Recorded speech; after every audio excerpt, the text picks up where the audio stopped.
السلام عليكم، مرحبا بكم في لا نوفيل فيديو. كيف دايرين؟ لاباس عليكم؟ كنتمنى تكونوا في صحه جيده وهانيين وكل شيء بخير. اليوم الوصفه ديالنا عباره عن جوج خيزوات اللي كيف ما كتشوفوا معايا في الفيديو. جوج خيزوات. اشنو غنديروا بهاد جوج خيزوات؟ بقاو معايا. البنات بزاف بنا كيف ما شفتوا في الفيديو الاول كنت حطيت وصفه ديال الاتاي و وبصراحه زوينه بزاف، وانا ما كنحط الحاجه حتى كنجربها وكنكون عارفه علاش كتليق ولاش مزيانه وكل شيء. حتى هاد الوصفه راني مجرباها، غير سالات ليا وعاود جربتها. زوينه بزاف صراحه. وانايا بصراحه شنقول لكم، عانيت بزاف من الحبوب المهم اللي كيقولوا لي كنت كنديرها. سمعتوني في الفيديو الاول قلتها، قلت لكم اي حاجه كانوا كيقولوا لي كنت كنديرها. وملي درت اتاي نفعني بزاف، وخيزو حتى هو نفعني بزاف. البنات غنشدو هاد جوج خيزوات انا راني غسلتهم بعدا مزيان، غسلتهم وقشرتهم وحيدت لهم داك الوسخ، المهم نجرتهم داك الوسوخات تحيدوا وصافي. من بعد دابا غننتقلوا للمرحله الثانيه اللي غنحكوهم مزيان. بقاو على فيديو. البنات كيف ما كتشوفوا معايا غنحكوهم، ما غنحيدوا لهم لا القلب ديالو لا حتى شي حاجه، حيت ملي كنبغيو حنا نستعملوا خيزو معروفين كنا غنستعملوا خيزو كنحيدوا ليه هاد القلب ديالو هذا. المهم حنا غنحكوه بكلشي ليه.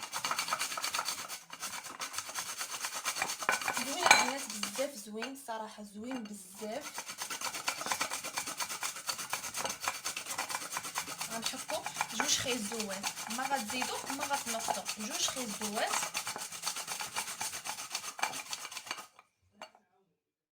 اي فوالا البنات، من بعد ما كنطحنوا الخيزو كناخذوه وكنديروه في المولينكس في الطحانه ديال الضو، وكنزيدوا عليه نص كاس ديال الماء.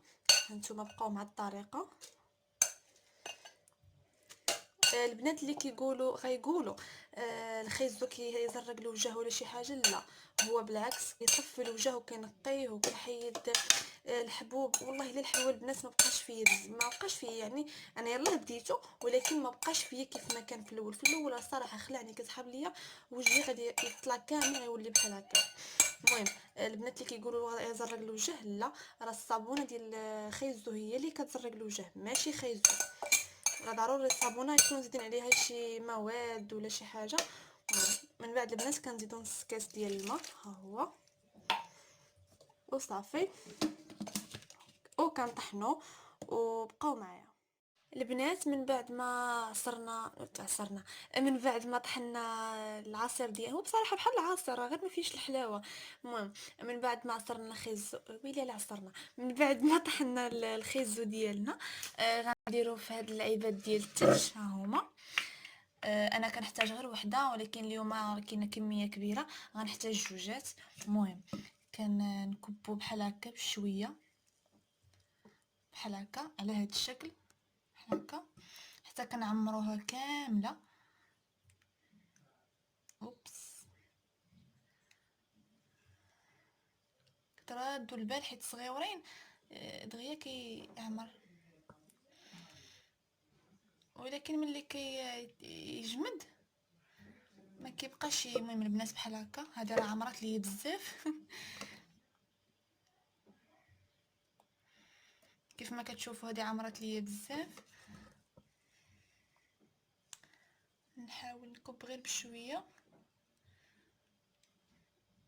او صافي البنات ساليت. دابا هذه كانت الوصفه ديالنا، كتجي على هذا الشكل.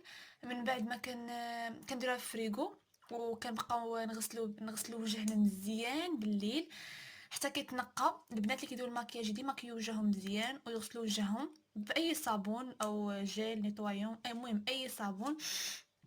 من بعد كناخذوا مكعب واحد كيكون ديك الساعه جامد، كندوروه على وجهنا، وكناخذوا كلينكس وكنمسحوا نرشوا فيه الماء ورد. ولا اللي ما عندهاش الماء ورد ماشي مشكل، انا ما كنديرش الماء ورد، كندوروا على وجهي حركات دائريه وكنخليه واحد شويه وكنمسحوا ما كنغسلوش، غير كنمسحو، ما كنغسلوش البنات، كنقولها ونعاودها، ما عنده ما يدير لكم غير خيزو. المكون طبيعي جدا جدا وغني عن التعريف، يعني ما كاينش اللي ما كيعرفوش. وهذه كانت الوصفه ديالنا، كنتمنى تكون نالت الاعجاب ديالكم، وتسناوني في فيديو جديد. وما تنساوش كنبغيكم بزاف، والناس اللي باقي ما اشتركوش في القناه مرحبا بكم. وما تنساوش جيم وشي كلمه زويونه بحالكم. الي باي.